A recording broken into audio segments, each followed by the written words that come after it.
Okay, we've been trying to cut some disc, and honestly, it's very difficult. I was not able to do it with a 20-inch bar, so I put the 36-inch bar on, and I thought, well, that'll do it. It still did not cut it flat. I mean, it may look flat in the video, but it's not flat. So I put these against the house just as decor. And then I came up with, after sitting there thinking about it, standing there, I decided to try a different technique.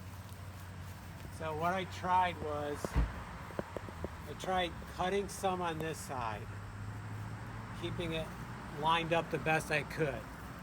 Cut down about 3 inches, then go to the other side, cut some, then come back here, cut some, go to the other side, cut some. So the idea is that I'm not cutting that much. So if I start to go off, hopefully by the other side will correct me a little bit. And honestly, it worked out pretty darn good. I got it. I'm happy with this. It's not, it's not going to be a tabletop flat finish unless I sand a bunch, which I can do. I can sand it quite a bit with a bell sander. But at least going down through here, if you look down through it, the eye down through it, it's pretty flat and even. So I feel that that's what I'm going to have to do is cut a little bit, go to the other side, cut a little bit, come back to the other side, and just do that like 10, 15 times and working my way down through and taking my time and just keep flip-flopping.